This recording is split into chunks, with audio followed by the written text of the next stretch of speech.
Hello students, optic की series में आपका एक बार फिर से स्वागत है। और आज का जो टॉपिक है हमारा बहुत इजी सा टॉपिक है, लेकिन बेसिक टॉपिक है, पोलराइजेशन ऑफ ए फोटोन। तो पहले तो ये समझ लीजिए कि पोलराइजेशन क्या होता है। हमें पता है कि हमारी जो इलेक्ट्रोमैग्नेटिक वेव्स हैं वो दो चीज़ों से मिलकर बनी हुई हैं। Changing electric field produces changing magnetic field, और vice versa changing magnetic field produces changing electric field. तो कंसीडर कर लीजिए कि हमारे पास एक जो आपके पास कंपोनेंट है, कोई भी वेक्टर कंपोनेंट, मान लीजिए इलेक्ट्रिक फील्ड भी एक वेक्टर कंपोनेंट है, मैग्नेटिक फील्ड भी एक वेक्टर फिजिकल क्वांटिटी है। तो अगर मैं आपको कह दूं कि हमारे पास एक फोटोन है और वो फोटोन एक इलेक्ट्रिक फील्ड और मैग्नेटिक फील्ड का कॉम्बिनेशन है, तो वो कोई गलत बात नहीं है। तो जब आपसे ये कहा जाता है कि wave move in this direction, this is the direction of the motion of wave, it means the crust and trough are moving like this। तो along x axis आपके crust और trough मूव कर रहे हैं। तो हमारे पास जो आप इलेक्ट्रिक फील्ड है और जो मैग्नेटिक फील्ड है, हमारे पास दो कंपोनेंट्स हैं। तो एक कंपोनेंट अगर हम ये कह दें कि इलेक्ट्रिक फील्ड हमारे पास अलोंग वाई एक्सिस जा रहा है और मैग्नेटिक फील्ड हमारा अलोंग जेड एक्सिस मूव कर रहा है, तो हमने क्या किया, इलेक्ट्रिक फील्ड को तो कैपिटल ई से इंडिकेट कर दिया, वेक्टर क्वांटिटी है। मैग्नेटिक फील्ड को कैपिटल बी से इंडिकेट कर दिया।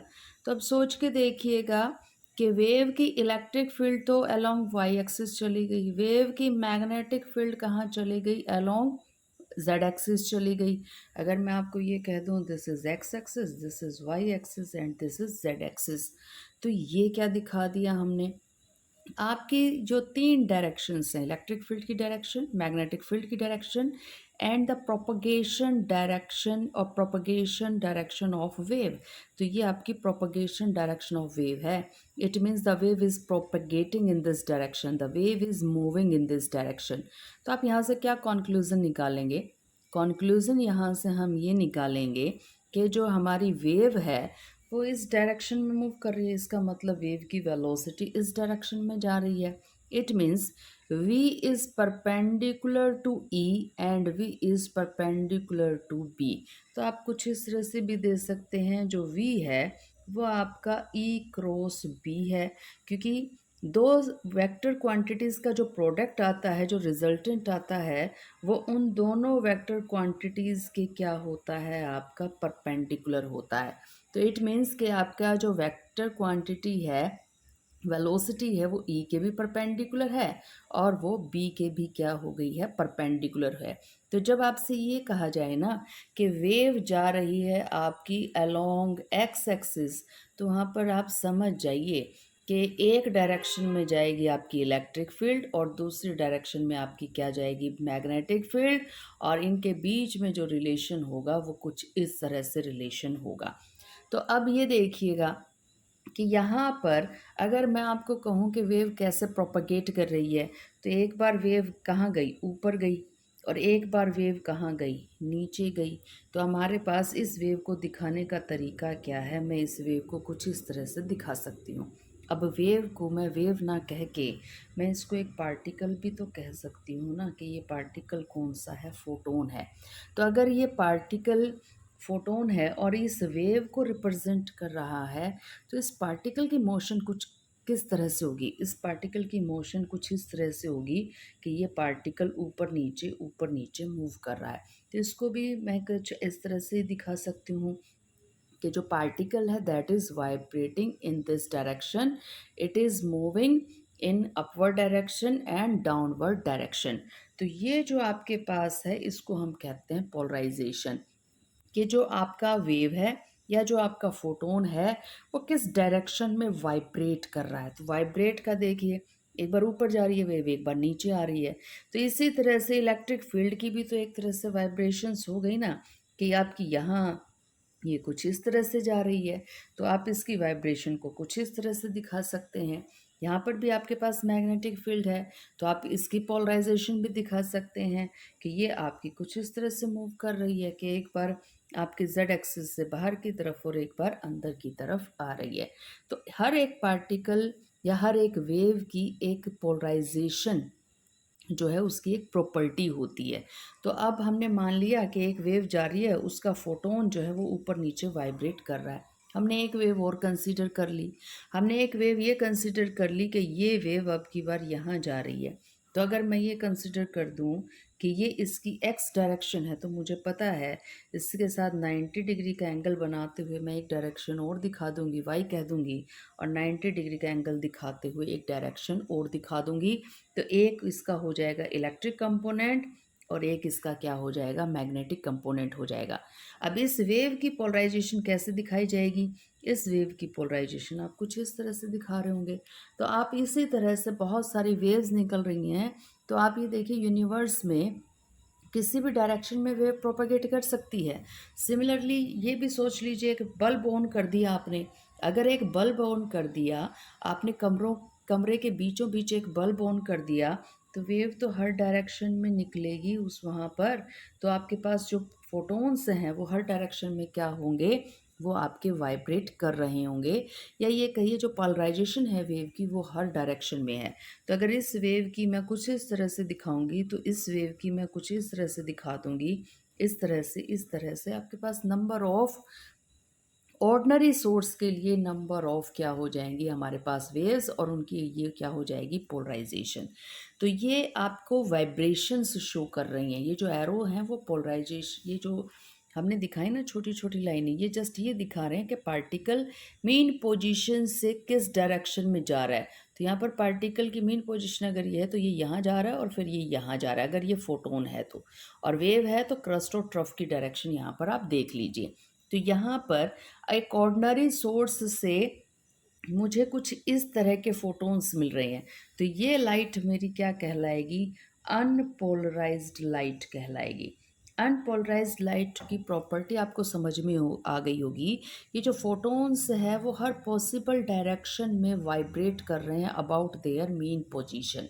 लेकिन अगर सिर्फ एक ही तरह के रेडिएशंस के बारे में सोचें, मान लीजिए कि मैं आपको कह दूँ सिर्फ यही रेडिएशन निकल रहे हैं अलोंग एक्स एक्सिस, तो यहाँ पर जो पार्टिकल है, पार्टिकल आपका एक बार ऊपर जा रहा है या एक बार नीचे जा रहा है। और अगर मैं ये कंसिडर कर लूँ कि ये मीन पोजीशन है, तो देखिए पार्टिकल सिर्फ एक ही डायरेक्शन में वाइब्रेट कर रहा है ना, फोटोन सिर्फ एक ही डायरेक्शन में वाइब्रेट कर रहा है। तो यहाँ पर इसको क्या नाम दे दिया जाएगा, इसको नाम दे दिया जाएगा पोलराइज्ड लाइट। तो ये पोलराइज्ड है। तो एक ही तरह के फोटोन्स में वाइब्रेशन हो तो पोलराइज्ड, और बहुत सारे हों तो क्या हो जाएगा, अनपोलराइज्ड हो जाएगा। अब हमारे पास कुछ क्रिस्टल्स होते हैं। इन क्रिस्टल्स को हम क्या कहते हैं, पोलरॉइड्स कहते हैं। इन क्रिस्टल्स में एक ऐसी एक्सिस होती है, लेट अस कंसीडर कि मैंने ये मान ली ये है वो एक्सिस। अगर आपने इसके अलोंग ही पार्टिकल भेज दिया वाइब्रेट होता हुआ, अब देखिए पार्टिकल की जो वाइब्रेशन है वो भी अलोंग वाई एक्सिस है, और इस पोलरॉइड की एक्सिस भी मैंने पासिंग एक्सिस क्या मान ली, यहाँ पर वाई एक्सिस मान ली। तो ये लाइट यूं की यूं पास हो जाएगी। तो अगर मैं कह दूं ना इंटेंसिटी आई पास करवाई थी, तो मुझे यहाँ पर आई ही मिल जाएगी। तो that is the definition of your passing axis, कि एज इट इज़, यानी कि आपकी जितनी भी लाइट अलोंग पास एक्सिस जाएगी पोलरॉइड में से पास हो जाएगी। लेकिन अगर बाय चांस आपने इस तरह के वाइब्रेशंस अगर इसमें से पास करवाने की कोशिश की, these vibrations are not allowed to pass through it, वो पास नहीं हो पाएंगे। लेकिन अगर आपने थीटा एंगल बनाते हुए वाई एक्सिस के साथ, मान लीजिए ये एंगल थीटा का बन रहा है, अगर आपने थीटा एंगल बनाते हुए पास करवाने की कोशिश की, तो जो इसका सिर्फ वाई कंपोनेंट है, जब ये देखिए ये थीटा एंगल पास करवाते हुए वाइब्रेशंस दे दी ना आपने, तो जो इसका सिर्फ वाई कंपोनेंट है, क्या होगा, Y component E cos theta, सिर्फ वही आपको आउटपुट के अंदर मिलेगा, ई कोस थीटा। तो यहाँ पर आपको ये मिलेगा।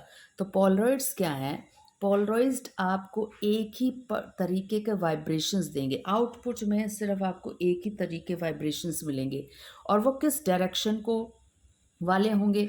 मान लीजिए कि आपने तो यहाँ पर लार्ज नंबर ऑफ डायरेक्शन के वाइब्रेशंस दे दिए हैं, तो हमें यहाँ पर कौन से कंपोनेंट मिल रहे हैं उन वाइब्रेशंस के, सिर्फ वो वाले कंपोनेंट जो आपके पोलरॉइड की पास एक्सिस के पैरेलल होंगे। तो पास एक्सिस आपके पास है वाई एक्सिस, तो जो भी आपके यहाँ पर जो आपके वाइब्रेशंस हैं वो वही पास होंगे जो वाई एक्सिस का कंपोनेंट आपका होगा, और वो कौन सा हो जाएगा आपका ई कोस थीटा। तो पोलरॉइड आपके पास क्रिस्टल्स हैं, and these crystals what they are doing, many vibration directions थी ना, अनपोलराइज्ड लाइट थी ना, उसको आपने किस में कन्वर्ट करवा दिया, पोलराइज्ड लाइट में। तो आपके पास नंबर ऑफ वाइब्रेशंस डायरेक्शंस थी, यहाँ पर सिंगल वाइब्रेशन डायरेक्शन आपको मिल रही है। तो अनपोलराइज्ड लाइट को जब आप पोलरॉइड्स में से मूव करवाते हैं, then you will get the polarised light, polarized light. So what are polaroids? Polaroids are the crystal which convert the unpolarized light into the polarized light. तो यहाँ पर देखिए हमने अनपोलराइज्ड लाइट डाली, किस पे डाली, पोलरॉइड पे। और तो आपके इनपुट में तो अनपोलराइज्ड लाइट है, लेकिन आपको आउटपुट में सिर्फ क्या मिलेगी, पोलराइज्ड लाइट यहाँ पर मिलेगी। तो आप यहाँ से समझ गए होंगे कि अगर इस तरह से दिखा रखा है तो जो आपकी एक्स एक्सिस है वो इस पोलरॉइड की क्या हो जाएगी, पासिंग एक्सिस हो जाएगी। तो अगर हमने वाई एक्सिस पे नहीं डाला, एक्स पे नहीं डाला, तो वहाँ पर आपको क्या देखना पड़ेगा कि आपका एंगल कितने का बन रहा है पासिंग एक्सिस के साथ। तो हमने कंसीडर कर लिया कि हमने एक प्लेन इलेक्ट्रोमैग्नेटिक वेव यानी कि रेडिएशंस डाल दिए, किसके ऊपर डाल दिए, पोलरॉइड के ऊपर। और जो आपकी इलेक्ट्रोमैग्नेटिक वेव्स हैं, वी नो वेरी वेल कि अगर ये इलेक्ट्रोमैग्नेटिक वेव्स हैं आपकी, तो ये अगर एक्स एक्सिस है तो वाई एक्सिस पर हो जाएगी आपकी इलेक्ट्रिक फील्ड, और जेड एक्सिस पर क्या हो जाएगी, मैग्नेटिक फील्ड हो जाएगी। तो हमने पोलरॉइड के ऊपर ये डायरेक्शन डाल दी। अब ये पोलरॉइड के ऊपर आपने यहाँ पर मान लीजिए पोलरॉइड आपने कुछ इस तरह से रख रखा था और आपने डाल दिया, तो ई कंपोनेंट कितने का एंगल बना रहा है इस पोलरॉइड के साथ, वो हमने क्या कंसीडर कर लिया है, थीटा कंसीडर कर लिया है। तो आउटपुट में हमें क्या मिलेगा, आउटपुट में हमें मिलेगा आई नॉट कोस स्क्वेयर थीटा। अब ये क्या मतलब हुआ कि आई नॉट कोस स्क्वेयर थीटा मिलेगा, इट मीन्स कि अगर यहाँ से हम आई नॉट इंटेंसिटी के रेडिएशंस डाल रहे हैं, इंटेंसिटी किस तरह से आप इंडिकेट करेंगे, अगर आपको एम्पलीट्यूड पता है कि एम्पलीट्यूड ए है, तो intensity is directly proportional to amplitude का स्क्वायर। तो आपको पता है यहाँ पर अगर प्रोपोर्शनलिटी डालेंगे तो कोई ना कोई कांस्टेंट आ जाएगा, तो क्या कांस्टेंट हो जाए कर देंगे। इसका मतलब इंटेंसिटी किस पर डिपेंड कर गई, ब्राइटनेस किस पर डिपेंड कर गई, energy per unit area per unit time किस पर डिपेंड कर गई, एम्पलीट्यूड के स्क्वायर के ऊपर डिपेंड कर गई। तो यहाँ पर हमने रेडिएशन डाले आई नोट इंटेंसिटी के, यहाँ पर हमें आई नोट के नहीं मिलेंगे, आपको नज़र आ रहा है यहाँ कुछ मिसिंग है। तो आपको कितना मिलेगा, आपको मिलेगा आई नोट कोस स्क्वायर थीटा, और कोस थीटा की मैक्सिमम वैल्यू क्या होगी 1, और वो आपको आई नोट इनपुट में भी आई नोट दे दिया, आउटपुट में भी आई नोट दे दिया। कब मिलेगा, जब थीटा की वैल्यू कितनी हो जाएगी हमारी यहाँ पर 0 डिग्री। इट मीन्स सारे के सारे रेडिएशंस आपने कुछ इस तरह से डाले हैं कि वो पास एक्सिस के क्या है, पैरेलल, इसीलिए वो वहाँ से निकल गए। जो पास एक्सिस के साथ कुछ एंगल बना रहे हैं, वो पास एक्सिस के साथ वर्टिकल कंपोनेंट कितने का है उनका, तो वो देखा जाएगा आपके आउटपुट में।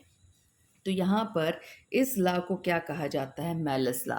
मेलस लॉ क्या कहता है, आई नॉट इंटेंसिटी के रेडिएशन डालिए पोलरॉइड के ऊपर, तो आपको आउटपुट में मिलेगा आई नॉट कोस स्क्वायर थीटा। और ये थीटा क्या है, theta it is the angle in between the incident radiation and the pass axis, pass axis के बीच में और इंसिडेंट रेडिएशन के बीच का ये क्या हो जाएगा, एंगल हो जाएगा। तो आप देखिए आई नॉट कोस स्क्वायर थीटा की वैल्यू कभी भी आई नॉट से ज़्यादा तो हो ही नहीं सकती, और सिंपल बात है, आपने डाला जितना है आउटपुट में उतना ही तो मिल सकता है, या फिर उससे कम मिल सकता है।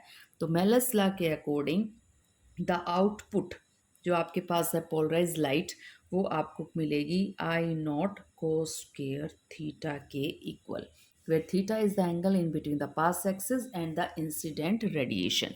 अब यहाँ तो सिर्फ एक फोटोन की बात की हमने, यहाँ पर अगर हम बहुत सारे फोटोन्स डालते हैं तो फोटोन्स का क्या, हर फोटोन में एक वाइब्रेशन है, हर फोटोन अपने एक मीन पोजीशंस के अलोंग क्या कर रहा है, वाइब्रेट कर रहा है। तो वही उसकी क्या हो जाएगी, पोलराइजेशन डायरेक्शन हो जाएगी। तो every photon has a state of polarisation according to photon theory. तो इस थ्योरी को हमने एक नाम भी दे दिया कि that is note as photon theory. तो आपके पास जब भी वाइब्रेशंस होंगी, हर फोटोन एक इलेक्ट्रिक फील्ड के साथ एसोसिएटेड होता है। अगर वो थीटा का एंगल बना रही है electric field with the pass axis, तो प्रोबेबिलिटी कितनी है उस फोटोन की बाहर निकलने की, उसकी प्रोबेबिलिटी है बाहर निकलने की कोस स्क्वायर थीटा। तो आप यहाँ पर पार्टिकल नेचर से भी डिफाइन कर सकते हैं, वेव नेचर से भी डिफाइन कर सकते हैं। यहाँ पर हमने क्या किया था, एक वेव डाली और आउटपुट में आपको मिल गई एक वेव। अब हमने बताया है आपको एक वेव वेव की तरह नहीं पार्टिकल की तरह बिहेव भी करती है। तो यहाँ पर हम ये कह रहे हैं कि हमने पार्टिकल जब डाला तो कितनी प्रोबेबिलिटी है उस पार्टिकल की आउटपुट में मिलने की, वो है आपके पास that is cos square theta. And what is theta? It is the angle in between the path axis and the direction of vibration of your photon. अगर आप n फोटोन्स डालते हैं तो इन n फोटोन्स में से पोलरॉइड को कितने पास कर पाएंगे, पोलरॉइड को पास कर पाएंगे n कोस स्क्वायर थीटा। तो आपके पास यहाँ पर हम ये कह सकते हैं, if this is your Polaroid, ये आपके पास आपका पोलरॉइड है, एन नंबर ऑफ फोटोन्स आपने अगर इसके ऊपर इंसिडेंट करवा दिए हैं, in the output you will get an cos square theta. आपको आउटपुट में एन कॉस स्क्वेयर थीटा मिलेंगे। तो पार्टिकल फॉर्म में अगर आप पोलराइजेशन को डिफाइन कर रहे हैं तो एन कोस स्क्वेयर थीटा, और अगर आप वेव की फॉर्म में पोलराइजेशन को डिफाइन कर रहे हैं तो आप कहेंगे वेव की इंटेंसिटी आई नॉट थी और आउटपुट में आपको मिल गई आई नॉट कोस स्क्वेयर थीटा। तो ये आपके पास क्या है, पोलराइजेशन ऑफ ए फोटोन। तो जिसके अकॉर्डिंग हर फोटोन की एक पर्टिकुलर डायरेक्शन ऑफ वाइब्रेशन होती है। कितने फोटोन पोलरॉइड में से पास करेंगे, इट डिपेंड्स कि फोटोन की वो जो वाइब्रेशन की डायरेक्शन है वो पास एक्सिस ऑफ द पोलरॉइड के साथ कितने का एंगल बना रही है। तो सारे के सारे फोटोन इस पोलरॉइड में से पास नहीं कर पाएंगे। तो पोलरॉइड्स एक्चुअल में होते क्या हैं, ये क्रिस्टल्स हैं जो एक अनपोलराइज्ड लाइट को किस में कन्वर्ट करवा रहे हैं, एक पोलराइज्ड लाइट के अंदर कन्वर्ट करवा रहे हैं।